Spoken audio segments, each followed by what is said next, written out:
Hello mga kabayan, magandang araw sa inyo o gabi man. Ngayong araw na to, magbibigay tayo ng tips kung paano itap ang makina sa pamamagitan ng pagtingin sa piston. Ituturo ko sa inyo yan ng step by step. At kung bago ka pa lang sa aking channel, huwag kalimutan mag-subscribe at pindutin ang bell icon para updated ka sa mga bagong video na i-upload ko at siguradong kapupulutan mo ng kaalamang mekaniko.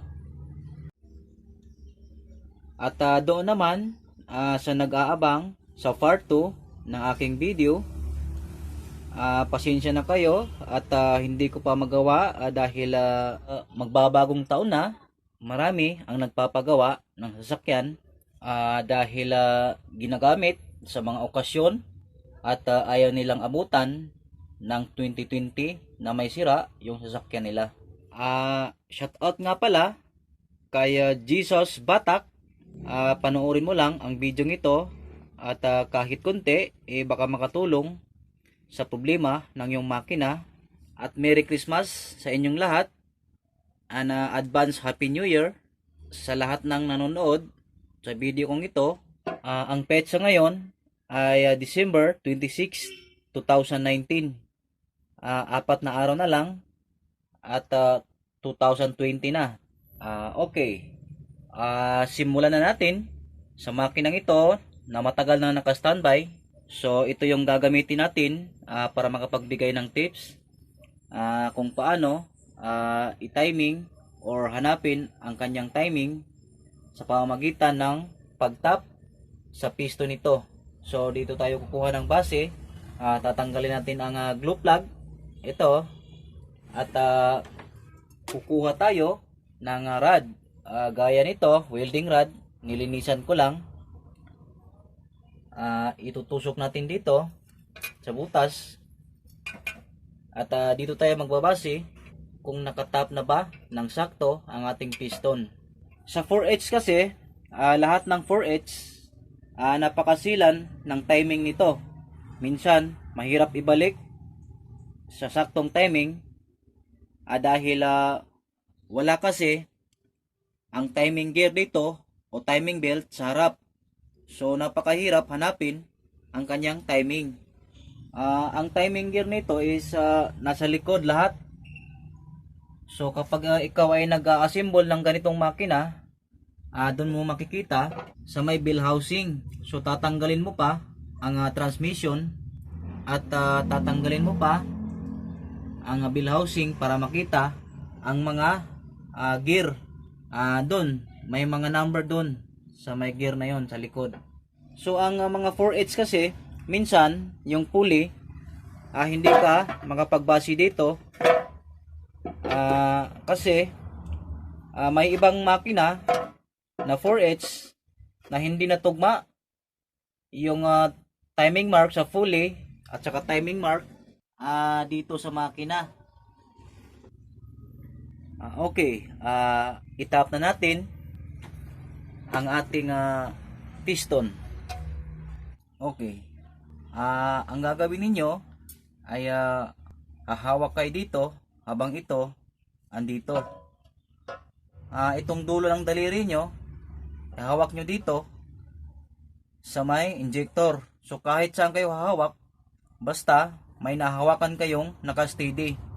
Huwag ganito kasi kapag ganito hindi mo masyado maramdaman yung kunting galaw ng piston.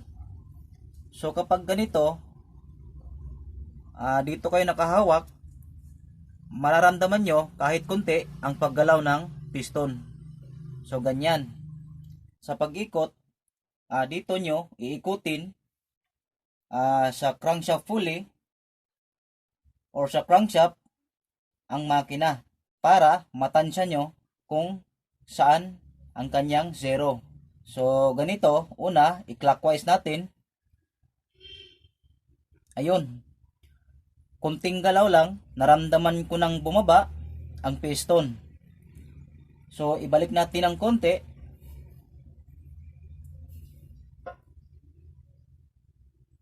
Ayan. Naramdaman kong umakyat siya kunti. So, ibalik natin kunti. Ayan, bumaba ulit. So, ibalik natin kunti.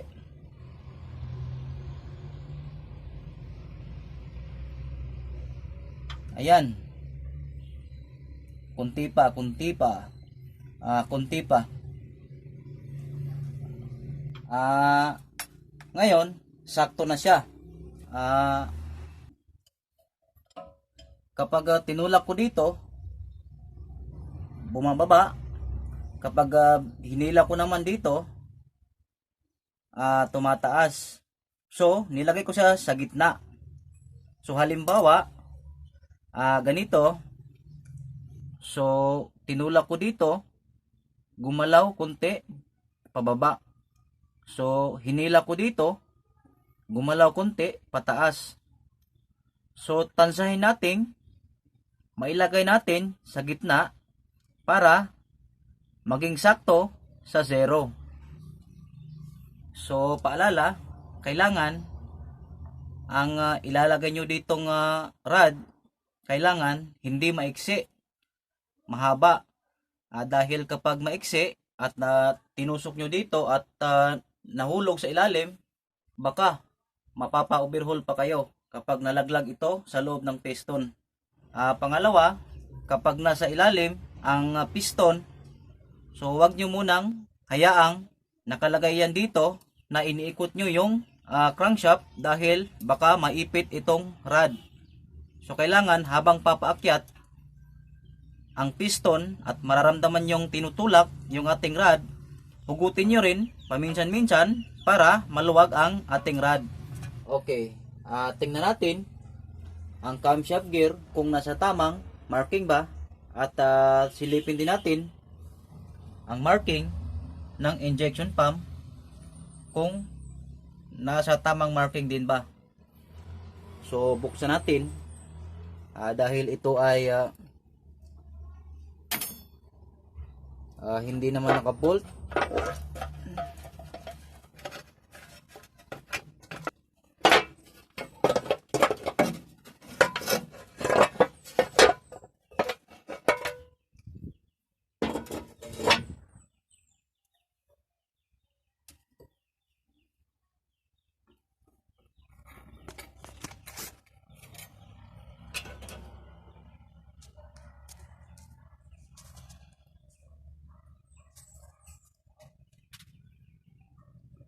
So ayan, kita nyo, kahit hindi ko to nasilip or nakita, nakita nating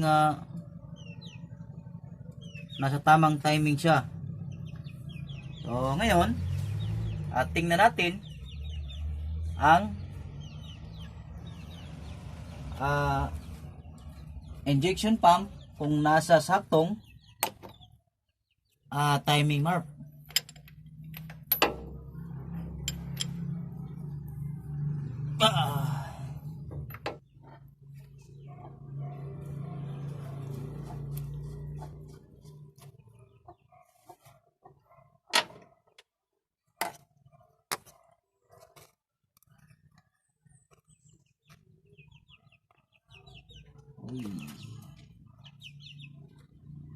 Ayun,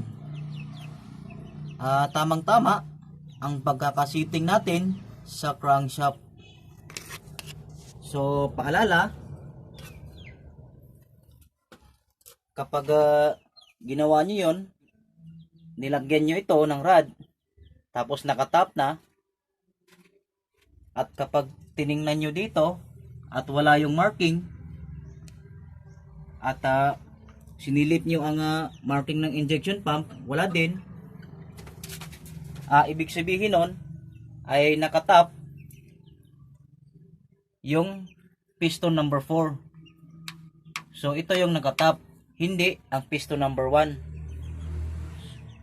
So ang gagawin nyo, iikutin nyo ulit yung makina pa clockwise hanggang sa tumaas ulit ang piston number 1. Base sa aking experience, kapag ang makina na 4H ay umaandar pa, tapos ay may problema, walang lakas or ano. Pagdating naman dito sa camshaft gear, walang lumalagpas ng tatlo. Halimbawa, ganito, isa, dalawa, tatlo, walang lumalagpas ng tatlong ngipin na timing. Kasi hindi talaga yan iikot or hindi aandar or tutukod yan. So kapag umaandar pa naman ang makina, ibig sabihin nun, isang ngipin lang ang hindi na timing sa gear na ito.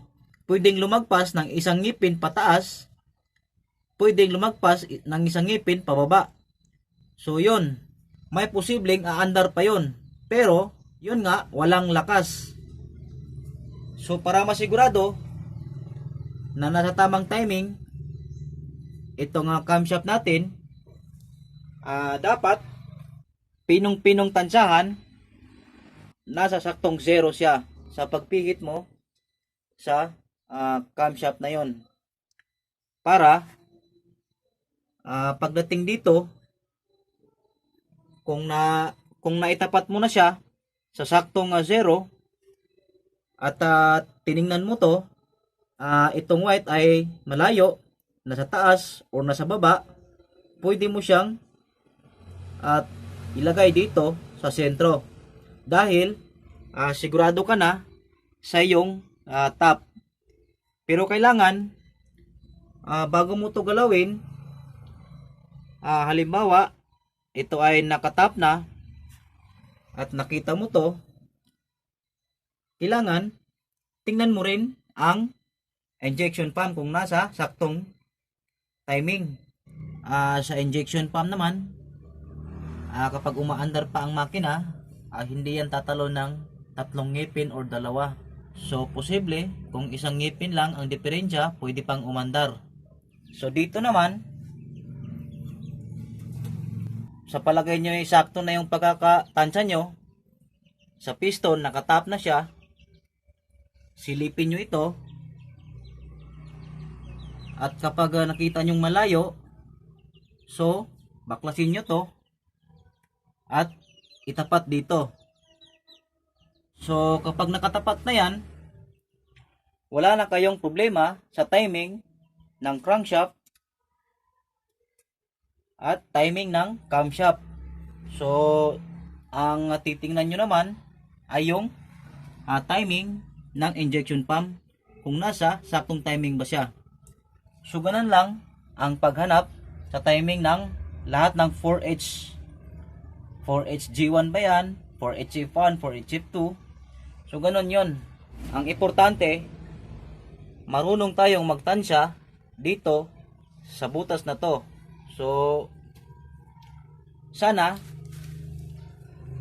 naintindihan nyo at sana naliwanagan kayo sa pagkaka-explain ko kung paano itap ang makina sa pamamagitan ng pagtingin o paglagay ng rod.